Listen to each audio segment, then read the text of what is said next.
Welcome to the Paranormal Stakeout radio TV show with Larry Lawson. As a former career law enforcement officer and law enforcement educator, Larry focuses on the use of tried and true law enforcement investigative techniques in conducting paranormal investigations. Despite his experience and training, Larry also keeps an open mind to discussions on topics that deal with evidence that are not quite as physical in nature. Paranormal Stakeout guests are professionals in the field of the paranormal and parapsychology, conducting the investigations and research needed to further the cause of paranormal study. Larry advocates an agenda of standardization of structure and training in the field of paranormal investigation and research for the purpose of one day being able to produce the evidence needed to convince a jury of the existence of the paranormal. Whether it is ghosts, UFOs, unsolved mysteries, hauntings or cryptids, no topic is beyond the investigative reach of Larry Lawson and the Paranormal Stakeout radio TV show team. Now, here is the host of the Paranormal Stakeout radio TV show, Larry Lawson.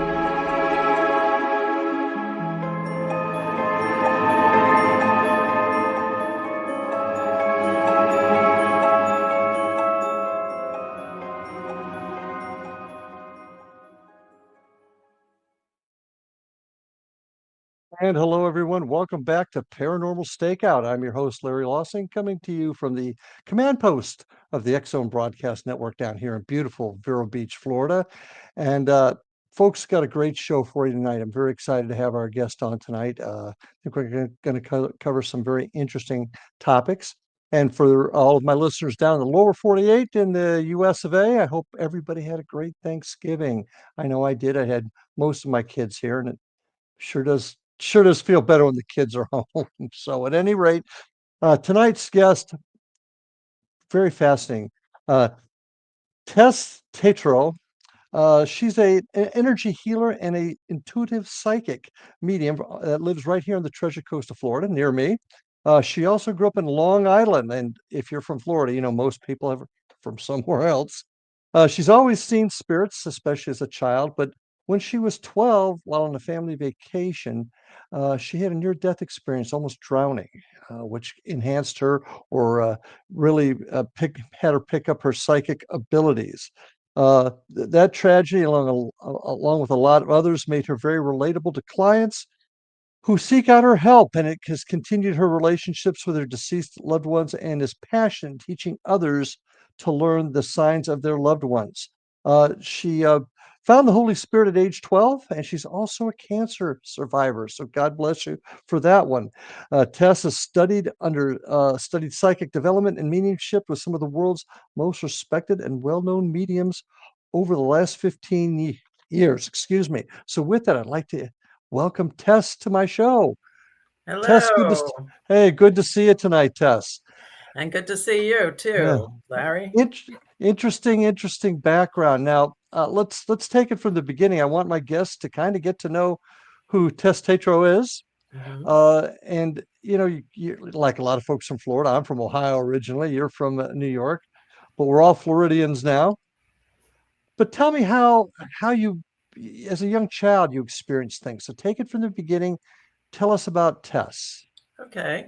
So thanks for having me. Tell you about Tess. I grew up in a very religious household. They were devout Catholics, still are. My brother's a Catholic priest for many years on Long Island. And I was an empath in a sea of regimented people. And so I was always aware of the spirit world, or let's say the metaphysical, outside the physical. But you're normally rounded up. Your parents are telling you, not to pay attention. You must be making it up or using your imagination. And so over time, you just really want to fit in. You don't want to stand out. You don't want to be different than other people. And most kids will do this. They'll just kind of hide their gifts because they're not appropriate for family life or for, the situation you're born into. When I was 12, we were on a family vacation with two other families on the Kankamankas Trail of Lake Winnipesaukee. How do you even remember that? I don't know.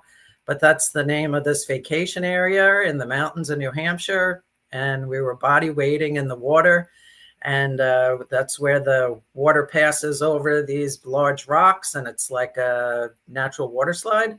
So it's a quite famous watering spot, recreational area.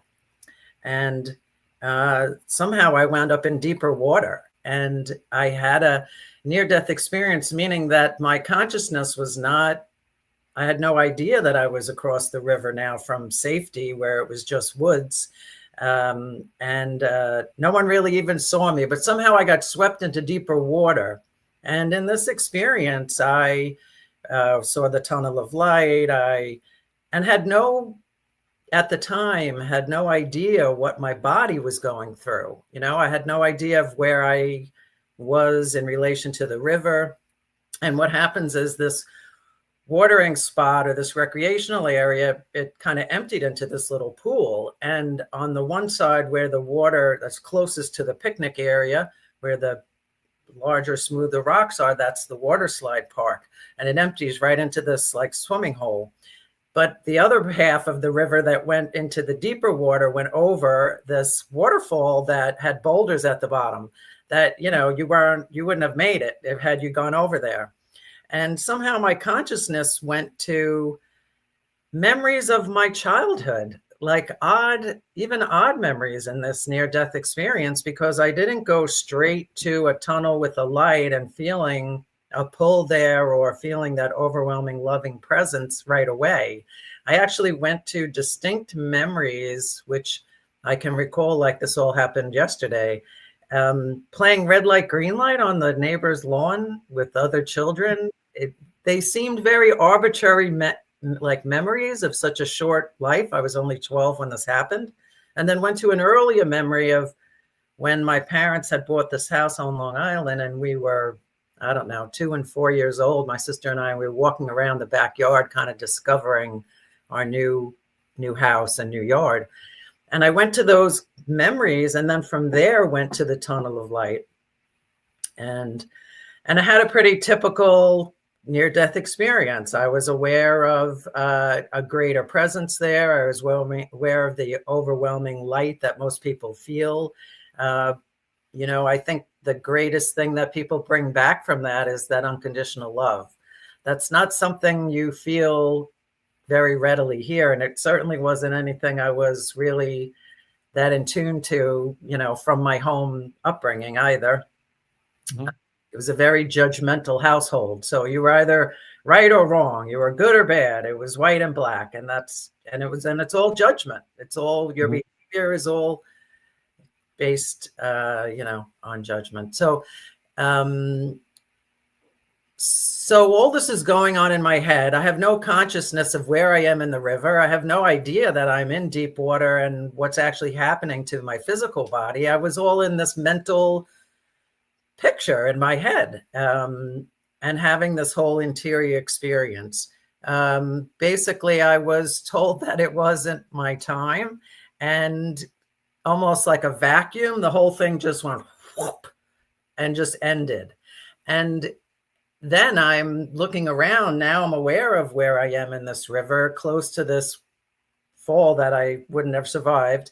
My hand's on a rock. I'm right next to the waterfall, but I didn't go over it. And now I'm trying to get the attention of the other people we were there with. And nobody knew you were missing yet. My dad was having a few beers, and like he normally did, and was flipping burgers by the grill. And I'm yelling for him because he's the closest one I could see. Didn't hear me, didn't see me. And then a boy, David, from another family we traveled with, he saw me on the other side of the river. And then someone had to get a rope from a trunk and had to make this human chain across the water in the shallow part, throw a rope out to me, and then get me back to safety to the other side, which was the picnic area. The other side of the river was just woods. There was nothing there. So that's that in a nutshell, in a, very condensed version. Pretty traumatic for a 12-year-old. I was born pretty fearless. So I can't say that I was traumatized by the actual, and I was a good swimmer too. So it wasn't that I couldn't swim. I think it was just the spot I was in. They wouldn't have been survivable. And I can't say I had so much fear, but it was funny because like no one had a clue, like, until I got their attention. Well, now you mentioned you had started seeing spirits at a young age. What age was that?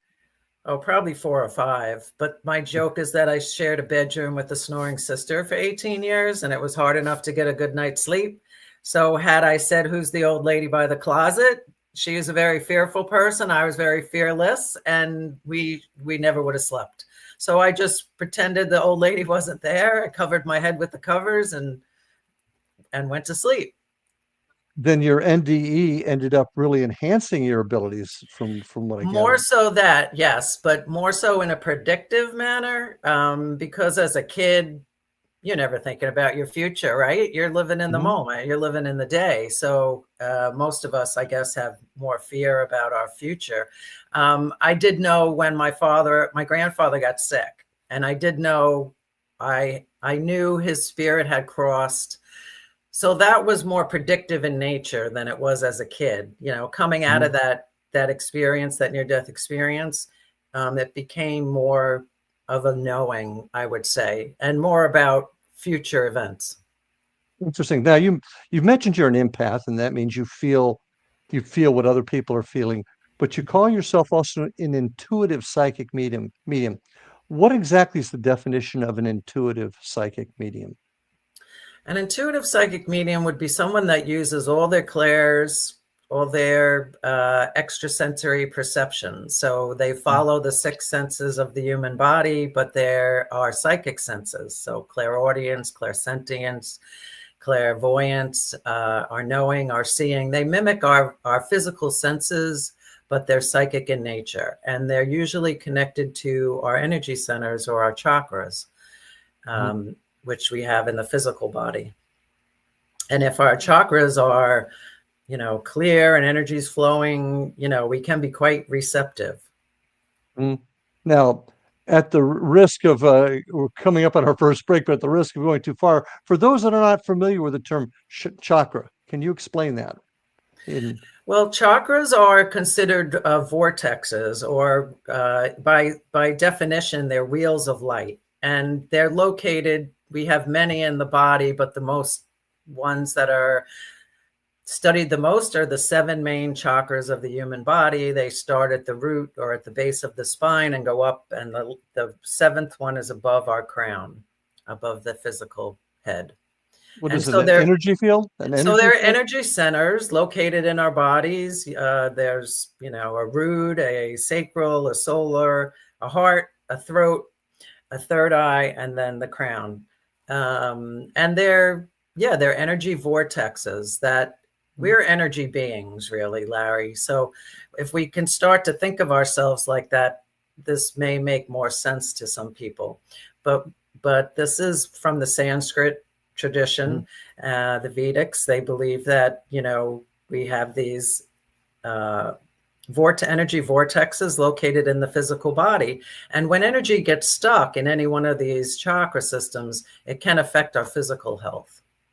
And with that, we've got to take our first break. This is going to go quick, I can tell already. Okay. So folks, stay with us. I got Tess Tetrault with us, and we'll be back right after these messages.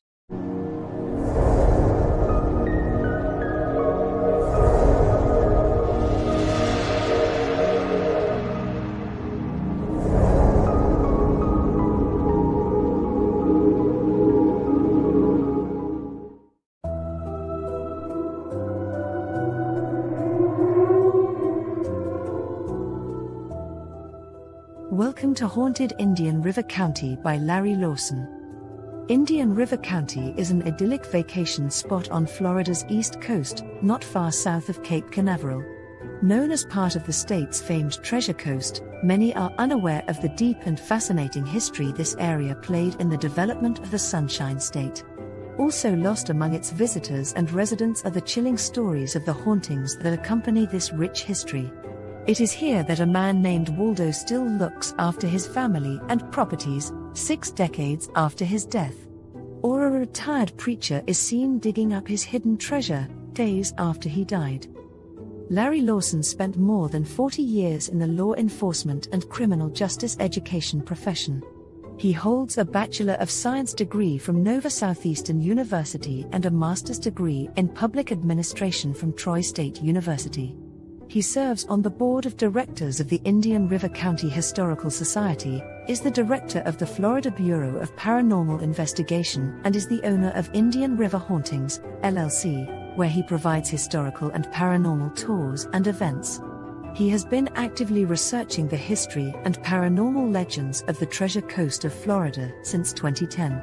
Larry is currently the host of Paranormal Stakeout radio TV show on the Exozone Broadcast Network and the past host of Encounters with the Other Side on WPSL Radio in Fort Pierce, Florida. Pre-order your copy of Haunted Indian River County by Larry Lawson on Amazon.com today.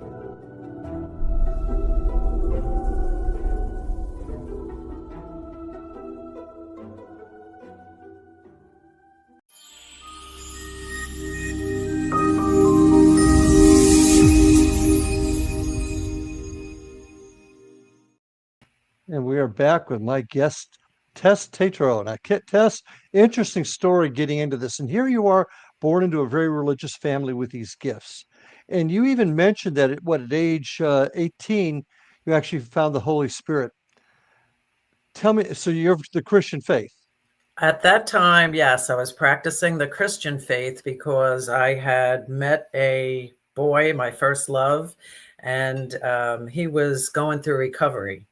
And he found really the religion to be very beneficial in his recovery. And so I went along with that on his behalf. I see. And while attending a service, I had the proverbial slain in the spirit experience where you actually fall to the ground and someone's there to catch you, and the Holy Spirit takes over. And as a result of that occurrence, I started having the gift of tongues. Now, some people believe that that's also prophetic in nature. Then another gift in that religion would be, of course, interpreting those type of tokens. But Larry, here I'm gonna give you a monkey wrench right now. So now I'm wondering, how does that correlate to light language? Right? So do you understand what light language is? No, explain it to me. Okay, so light language is a phenomenon where people that do channeling, and it not always, well, it's got to be some interstellar or interdimensional being that they're channeling. So whether that be an angel or a guide, or perhaps another interterrestrial person, right? Another entity, an ET entity, and they sound very similar. And it makes me wonder if this, speaking in tongues is really another form of light language that now has become really prevalent in our society with people channeling entities, where these sounds come out because you really can't make sense of the sounds. And in my experience, this has been some kind of very strong prayer. So I'll give you an example. One time when my son was in high school, he's 34 now, he was in high school and he missed the bus, or somehow I needed to drive him to school. And as I'm leaving the school grounds, and I remember this so clearly, I was just taken over by this need to pray in tongues. Okay. And I had no idea who it was for or why I was praying, but it was almost like a very fervent prayer. Like I had to pull my car over because I felt like I was really interceding for someone, almost life and death. And I didn't know, but I continued until it passed. After a few minutes, then I kind of composed myself and, finished my ride home. Later on that day, I found out that my brother-in-law's father had a heart attack on the operating table. And I felt like that prayer was interceding for his behalf. And he did survive the surgery and lived, several more years after that. Had she not told me that, I may not have ever known why I was, praying so hard for someone. But kind of what I'm hearing. Do you see a direct connection between the practice of the Christian faith and what you're doing now? Is that what I'm hearing? No, I wouldn't say. I'm not trying to draw that. I'm not trying to draw the parallel to that. I'm merely posing the question, is speaking in tongues light language of some sort? Would be a connection to the Christian faith, though. Yes. So, Well, I mean, speaking in tongues comes from the Holy Spirit in a Christian church. Tower of Yes. Babel. Yeah, Tower of Babel. Yeah. Right. Interesting. How did your parents take all of this, Tess? Not very good. How are they? Not very good. They're still not very good. I mean, now, I do once a month, I take a group of people to the beach, and we're using the CE5 app and calling in ETs, and, they don't understand any of that. Yeah. Well, we're going to get to that in just a couple of seconds, because that's an interesting subject all in and of itself. Your brother, a Catholic priest, and I've got a particular reason for asking this. How does he take what you do? He doesn't. He really doesn't. Unfortunately, I'm always been the black sheep of the family, so it just remains that way.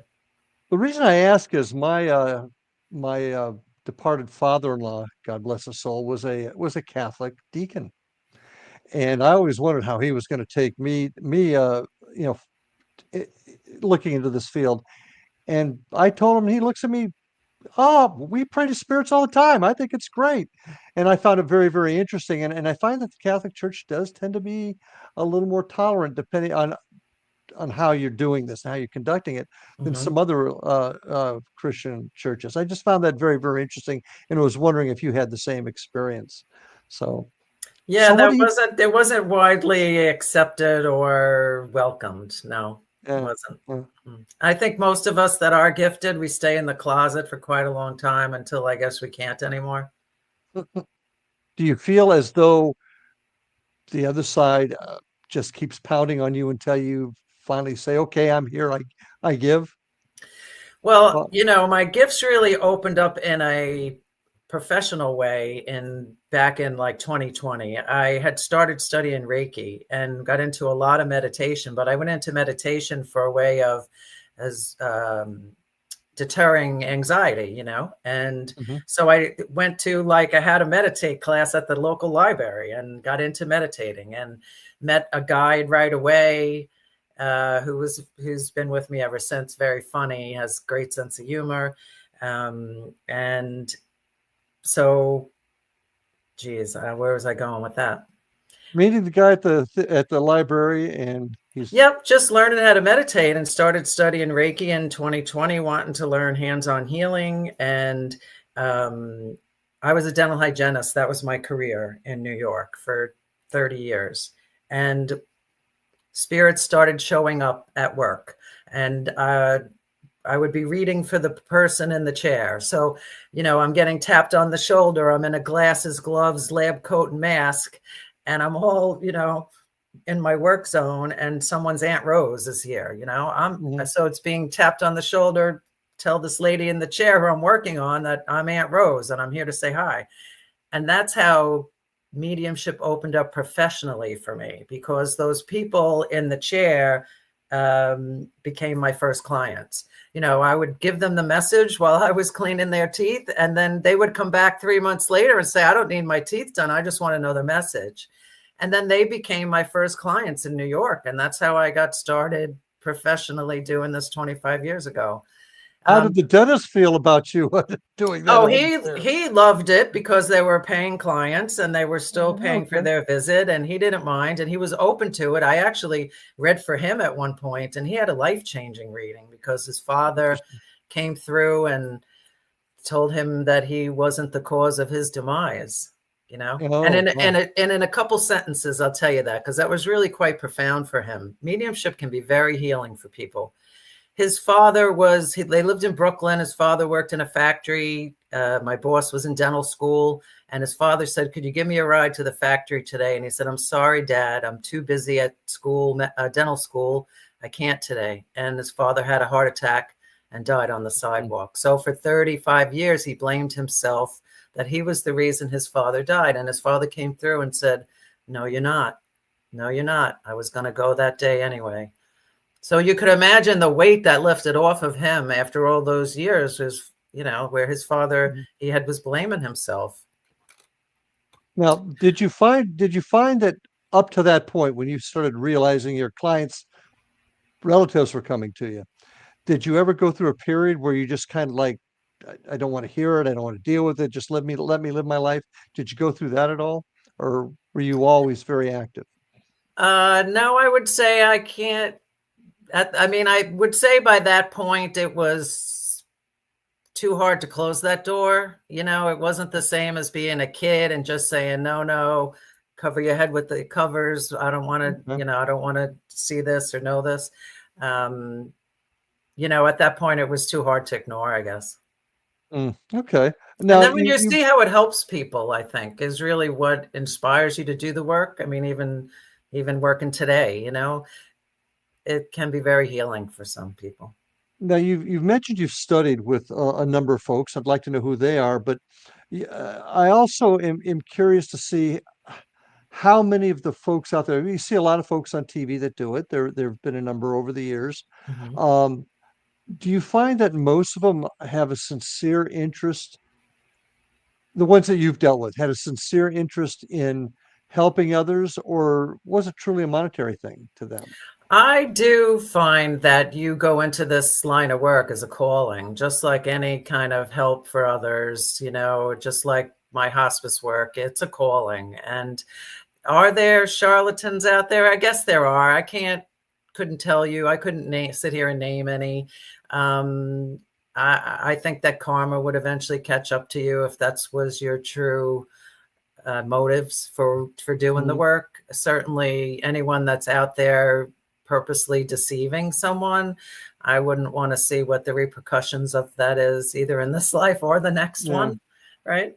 And I would think by how the people respond, how does your sitter respond to the information? How does it land with them? Does it make sense, with them?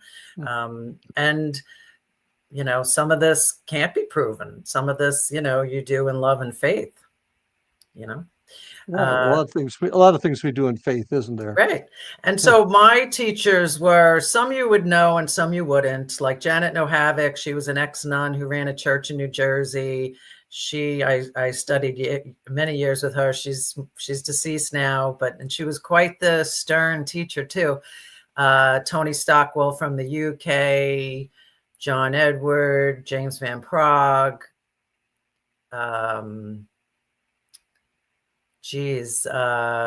Stella Upton. I would think some you've heard of it, but some you haven't. Yeah, several of those I have heard of. Janet Nohavik brought in mediums from all over the world, though. So I even took a class with these two gentlemen from Canada that were excellent. That was one of the best classes I ever took. I think that was Brian Robertson was his name.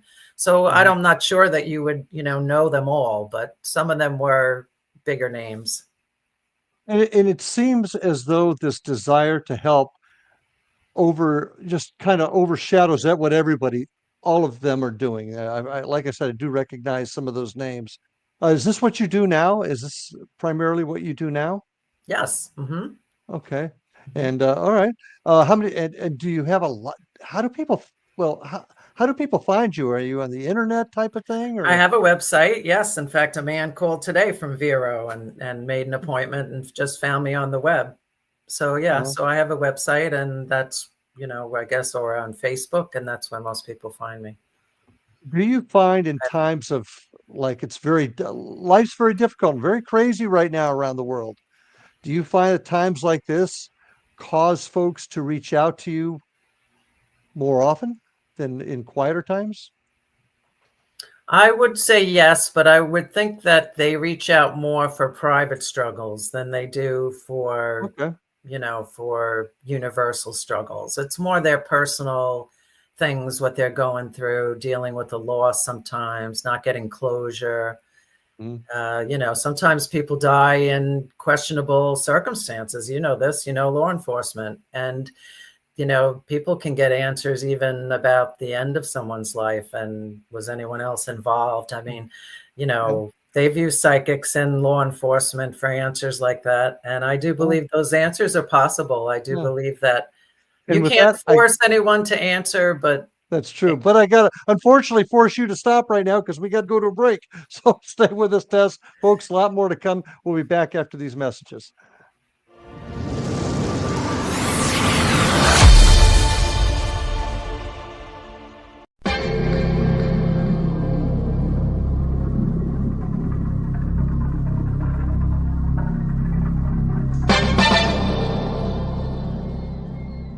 Are you ready to dive into the mysteries of the unknown? Tune into the electrifying X-Zone radio TV show hosted by the one and only Rob McConnell. I'm Rob McConnell, and get ready for a mind-bending journey through the unexplained phenomenon that surrounds us all. From UFO encounters to cryptids, ghosts, and everything in between, we've got it covered here in the X-Zone.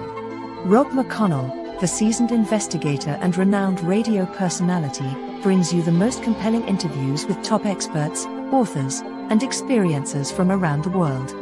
Each episode is an unforgettable exploration into the depths of the extraordinary. That's right, X-Zone Nation. Join me every week as we open the door to the supernatural and explore the strange and amazing stories that will leave you questioning everything you thought you knew. And it's not just radio anymore. With our groundbreaking TV show, you can now witness the sessions unfold right before your eyes. From chilling reenactments to captivating visuals, prepare yourself for a multimedia experience like never before. With a legacy spanning over 2 decades, the X-Zone Radio and TV show with yours truly, Rob McConnell, is your ultimate source for mind-blowing entertainment and thought-provoking discussions. Join our growing community of truth seekers as we continue to unlock the world's mysteries. So, why wait? Step into the X-Zone and embark on a journey that will challenge your beliefs, ignite your curiosity, and keep you on the edge of your seat. Remember, X-Zone Nation, the truth is out there, and it's waiting for you right here on the X-Zone Radio and TV show with yours truly, Rob McConnell. Don't miss a minute of the action. Tune in now on your favorite radio station or visit xzoneradiotv.com to join the adventure. The X-Zone Radio TV show with Rob McConnell, where reality meets the unknown. The X-Zone Radio TV show, unraveling the secrets of the universe, one episode at a time. For more information, visit www.xzoneradiotv.com.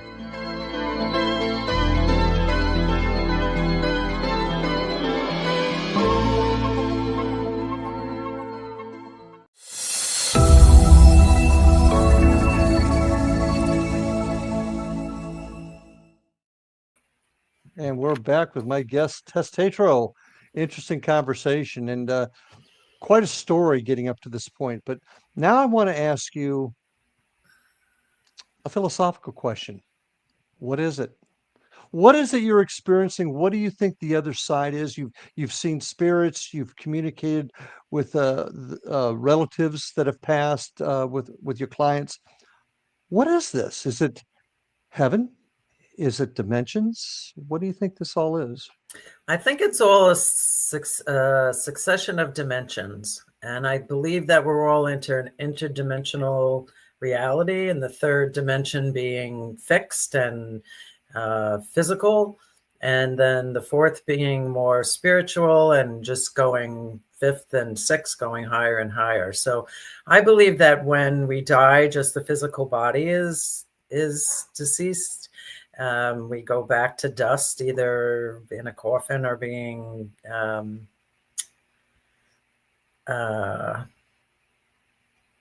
what do we call that? Cremated. Sorry, lost that word. And it's just the physical body lost. Our consciousness goes on. The personality goes on. So and those things are very verifiable, those kind of details in a reading when you're connecting to a spirit who's passed. The personality is something that is not lost. Until that soul decides to reincarnate, it continues to have the same personality or consciousness it did from its most previous life. So meaning that you wouldn't have you wouldn't maintain a personality from other lifetimes. It would just be related to the one most current. And so our consciousness survives and is just really in another dimension. Heaven is not a place. It's not a location. It's not, it's really just here in a different dimension that we don't easily see. So we pass our energy, spirit, however we want to describe it goes. Do we go to a place to recover? And you mentioned reincarnation and then come back. That would explain a lot of people that have deja vu experiences, to simply put. But what about folks that come back in the same form that they were when they died in 1890? And when come back, what do you mean? The same form? My great grandfather would appear to me as he did, and he passed away in say 1910. If he's regressing and then coming back, how would we see him in that form? Does that make sense? I'm not sure what you're asking, but I want to say that they can show up however they want. So their consciousness, that he could show up to you as a little boy. He could show up to you in his 30s or 40s, or he could show up to you as an old man. And that's going to be as individualized as we are. And I agree. In fact, we've had plenty of experiences where an old school in Fellsmere, kids are there, but no kids ever died there. So it's got to be folks coming back from later years. But what I'm getting back, if somebody dies, they go on, and their personality would still be the same when you saw them until they reincarnate. But Grandpa comes back, and Grandpa died 100 years ago. Great Grandpa did. Did he not reincarnate then? Is my question. Did he not go through? And why would that happen? Any thoughts on why that would happen? Well, there's lots of theories, Larry. One of the theories is that there's actually more bodies than there are spirits, right? Or the other way around, I should say, so that there's more spirits that want to return than there's bodies being born. That's a theory. So why would we come back? Some would say, why wouldn't we? Right? That's just as individualized as we are. It depends on what mission. I could tell you that I was in World War II and then turned around and came right back in 1962. So that was only less than 10 years I was in spirit and came back. But that's as individualized. My grandparents are still there and they're gone 60 years, right? So why did they stay 60 years and some people come back after 10? It's just a very individualized plan that each soul as a sovereign being has. Well, I think also time as we see it is a construct of the human brain. That's another theory. So I can concur with that. And certainly time regression. I want to ask you about that in just a second, your experience with regression therapy. But there's been stories of kids in particular coming back talking about being a World War II pilot. There's a university, I want to say it's the University of Virginia, but I'm not sure, that's actually doing a lot of work with children on that. So that does lead to the belief or some evidence that we do come back or somehow we're regenerating. But I don't know, are you familiar with the hive mind theory of our souls going back and we're all part of one hive mind? Yes, it's universal consciousness that we're just each a part of. The idea is that God wanted to show up as Larry. God wanted to show up. He's smarter than that. No, God wanted to show up as Tess. God wanted to show up. There's a spark of divinity in each one of us, right? And I think we're really stardust. Actually, I think that we're just cosmic light beings that. Probably most of us are hybrids of some sort. When you do readings and you're talking to folks and they do talk to a relative, is it normally a relative that has passed recently or in the last few years? Or have you actually talked to folks whose great-grandparents may have come through? Both, actually. And it's different every time. I just actually read for Jill on Sunday, and she heard from a grandfather who's never come through in any readings for her and has been gone, probably more than 50 years. So yeah, so if they're still there and they want to speak up, they're, certainly welcome to. Oh, now another question. There's Tess doing a reading, and then there's Larry doing a reading with the same person 2 weeks later. Larry gives the client a little bit different information than Tess. Not necessarily horribly different, but different. Wouldn't people say, well, gosh, if one medium says it, the other's got to say the same thing, but they don't. How do you explain that? If I'm making sense, how do you explain one medium saying one thing and another medium saying something a little bit different? I would think that spirit is so smart that they know enough to use the consciousness of the medium, because everything has to go through your brain to come out your mouth. And so whether they give the information in a picture form, or they're saying words, or they're showing an item, it's going to have to go through my brain for me to put words to it. And so it is going to use my brain and consciousness to tell your life experiences, to tell that story. Yes, and my life experiences. So, like I said earlier, you want to not read the mail. You just deliver the letter. So you want to give it as close as you get it without putting a spin on it, without putting your idea of it, literally repeating what you see, hear, and feel, so that so that it's coming as direct as possible. Do you think that your readings, influence is probably a bad way to put it, but maybe hinged with a little bit of your life experiences, or how you view things, how you grew, the religious household you grew up? Is it possible that your readings also have a tinge of you in it based upon your Yeah, absolutely. But that's why I think people will pick a reader based on, a comfortableness, or, some people could say, they read 3 different people's bios and just had a good feeling about you, or felt a connection of some sort, which definitely helps the reading. You do want to connect to your reader, and, everyone's different. If you were 20 years old, you might want a 25-year-old reader. Most of my clients are 45 and older, so they might not want a 25-year-old reader, right? And your life experience definitely comes into play. I don't see how it couldn't, Gotcha. Now, got to take a different spin here. We've talked about, and very briefly, about everything from the collective energy, collective spirit, hive mind type of events that we are maybe going to different dimensions, all those types of things we've discussed briefly. But one thing that you didn't mention in your bio, but I know that you're involved in, is your connection with the UFO community. Tell us how that came into being. So, and I was going to send you a newsletter because it has the story in there, but then I didn't, and I apologize about that. But I came into UFOs, and CE5 protocol I had. Time out. What's a CEI protocol for those out there? Okay, I'm sorry. So let me rewind a little bit. So I was always interested in a little bit, but never had any experiences with UFOs.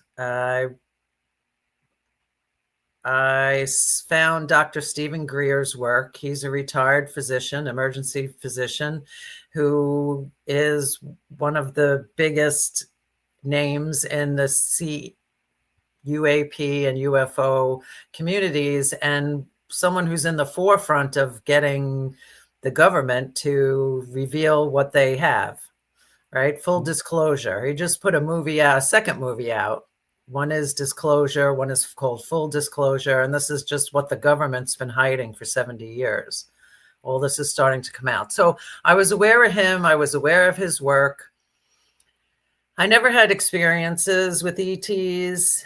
I'm not sure I want to, Larry. I have to be completely honest with you in that. I am very honest. I came into it because I was in a group meditation, and Archangel Michael showed up to me in a very low moment in my life and told me that he wanted me to channel ETs and that he would be a gatekeeper. And so that's how this doorway opened up for me. And then as I was following Dr. Greer, I realized that he has an app that's downloadable on your phone for a one-time $9.95 fee. It has meditations and his protocol on there. So he coined the CE5 protocol as a way of grouping people's consciousness together and sending out a unified signal. And he's been a meditation practitioner for many years, and since he's in his 20s, and he's had experiences since he's young. So that's how he went down that road of UFOs. But I haven't had experiences other than us seeing UFOs on the beach and UAPs on the beach. One night we had up to 24 sightings. I haven't seen any ones up close and personal, and I'm not sure I want to. Well, how do you know they were UAPs? I mean, what did they do that made you not think that they were a satellite, a helicopter? They all had the same kind of movements, which were very erratic. So, I mean, you wouldn't see a plane go up and down and sideways and back up and down and sideways. It was almost like they jumped around. Then a couple times we decided we were going to send out a collective signal and ask them to go make it brighter. And it did. The light went brighter. I mean, these are not objects that move in a straight line in any one direction. These are an object that seems to jump around in the sky in some weird, back and forth and up and down motions. Okay. Well, I've got a couple of other questions I want to get into, but we're about 15 seconds away from our next break. So when we get back, I'd like to talk to you a little bit about why you feel you were asked to channel UFOs or alien beings. So folks, stay with us. We'll be back for the last part of our show in just a minute. So stay with us.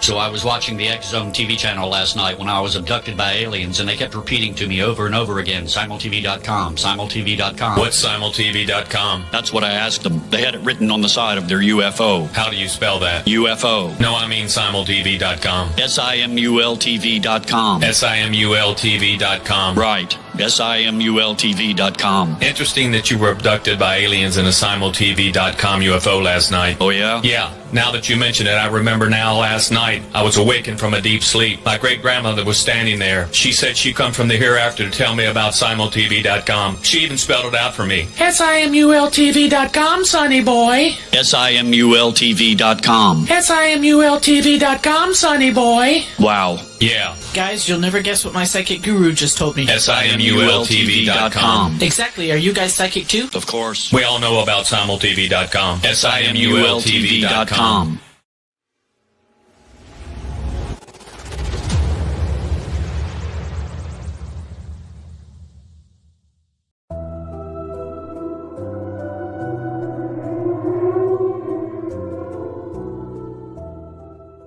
Welcome to Haunted Indian River County by Larry Lawson.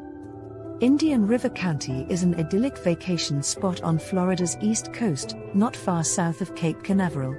Known as part of the state's famed Treasure Coast, many are unaware of the deep and fascinating history this area played in the development of the Sunshine State.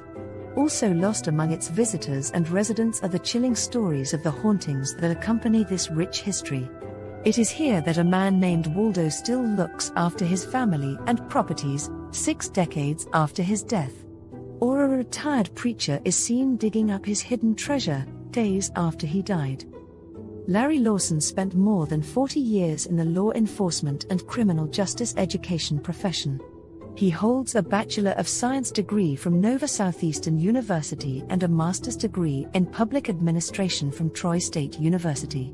He serves on the board of directors of the Indian River County Historical Society, is the director of the Florida Bureau of Paranormal Investigation, and is the owner of Indian River Hauntings, LLC, where he provides historical and paranormal tours and events. He has been actively researching the history and paranormal legends of the Treasure Coast of Florida since 2010. Larry is currently the host of Paranormal Stakeout radio TV show on the Exozone Broadcast Network and the past host of Encounters with the Other Side on WPSL Radio in Fort Pierce, Florida. Pre-order your copy of Haunted Indian River County by Larry Lawson on Amazon.com today.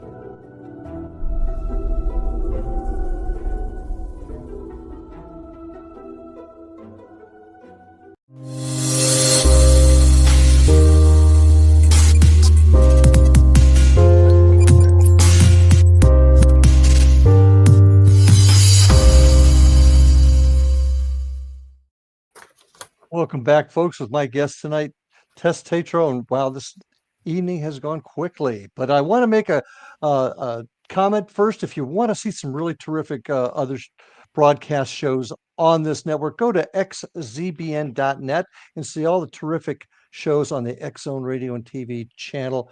Great shows, great programming. You can also find out more about me on my website, www.indianriverhauntings.com.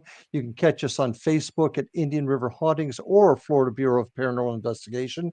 If you'd like to see some of our YouTube channels, you can get a hold of us or see us at Indian River Hauntings 2341. So check me out further. And if you got any comments, you can get a hold of me at ghostguy.com. And Tess, how can folks get a hold of you? Well, I'm at treasurecoastmedium.com or what else? Tess Tetrault as me is bring you right to a booking or a Facebook, Facebook/Treasure Coast Medium as well.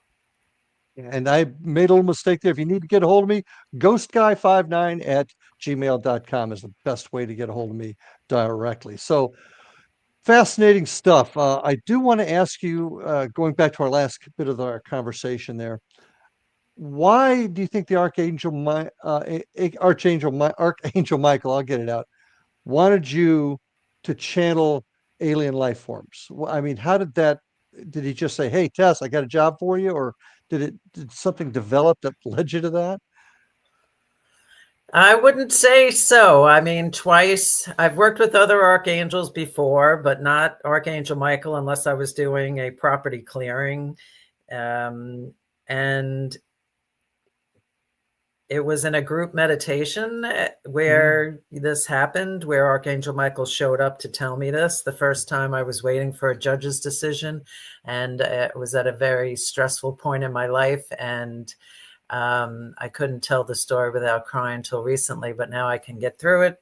So he basically showed up with two giant wings, Larry. I mean, 8-foot wings that just surrounded me in this folding chair I was sitting in. And I was very emotional at the time. I was out in public at a group meditation. I didn't want to be recognized. I was kind of hiding under my hoodie. I just wasn't in a good state of mind, really, waiting for this judge's decision. And he came in and wrapped his wings around me and said, and I was emotional, and he said, "Do you see how sharp my sword is?" And he showed me the edge of his sword. And then he says, "Do you see my shield? Look how thick it is." And it looked like an inch thick. And he said, "I got you, girl. I got you. It's going to be fine." And actually the decision came that later that week, and it was fine. It was the judge's decision was in my favor, and it all went well. And then at another group meditation, because I do believe in group meditations, I think they're powerful, Archangel Michael showed up again. And that's where he said to me, "I want to have this working relationship with you. I want to open this doorway of ETs, and I'll be your gatekeeper." And really, since then, Larry, not much else has transpired. That was several months ago in that meditation. And I meditate, weekly. I won't say daily, but definitely weekly. And I'm just in this waiting now to see how this is going to unfold. But that's what put me down this path of doing these monthly groups at the beach and using the CE5 app. Okay, and that's a phone app. It's an app that you download on your phone. It has a one-time fee to do that. And within that app, there are crop tone crop circle tones, which they found that have a frequency and a noise all their own. There are several recordings that he has recorded himself. We set up a puja table, which is a prayer table. So it's an offering of some sort. So we do bring fresh flowers. I bring fruit as an offering. We light a candle. There's a picture of a Buddha, there, and a Buddhist prayer. And in the app, Dr. Greer's meditations are on there, and there's several to pick from. So I pretty much play them over a loudspeaker at the beach. But also on this puja table, everyone is encouraged to put an item of theirs on the table as a way to signify the intention of linking our consciousness. So Dr. Greer has a lot of knowledge, and he's all over YouTube, so he's very easy to find. He studied really interdimensional beings and the different dimensions that are in space and the different types of beings that are out there. He feels that these beings have actually intercepted missiles. They've been spotted over nuclear plants, monitoring what goes on there. So, and none of this is new. All this information has been around forever. But that's really how I got started down that road. Going back just a little bit, and I want to get back to Dr. Greer in a second. Archangel Michael coming to you, certainly a very well-known figure in the Christian faith. He came to you, said it's going to be okay. Do you find that that's further evidence that all of this is linked, that all religions are linked, the dimensions are linked? Everything yes, I feel it's very universal. I feel that, in general, it's all very universal. And I believe that just the human constructs of religious and how people decided that they would branch off and how all the religions started and all became very different, one from the other, and then judging each other's religion, not even to say, we all are good. It became a competition of sorts. Now, getting back to Dr. Greer then, interesting figure, certainly a controversial one. And I certainly don't want to put words in his mouth since we're talking about him, but he has an interesting theory that many of the UFOs that we see aren't extraterrestrial. Am I correct? Well, he believes that there have been so many crashes over these years that were covered up and concealed from the general public. There's quite enough evidence now, because most of these whistleblowers now are retiring. So now they have nothing to lose by coming out and talking about what they've seen and participated in even.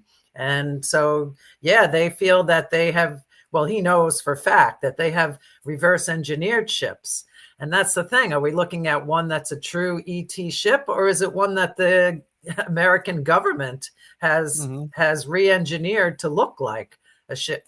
And they talk about how for 70 years, the government's been planning a fake crisis in the interstellar space. So they're believing that the government is ramping up to have a false flag or false narrative that these are going to be human fashioned spaceships, but they'll be trying to sell everyone, the general public. Well, that's why they're trying to get interstellar weapons, right? Which they did to some point. For what purpose? Well, because the false narrative is that these ETs here are dangerous and that they're going to start a war against us. And frankly, they've been here all this time. Why would they have not done it already?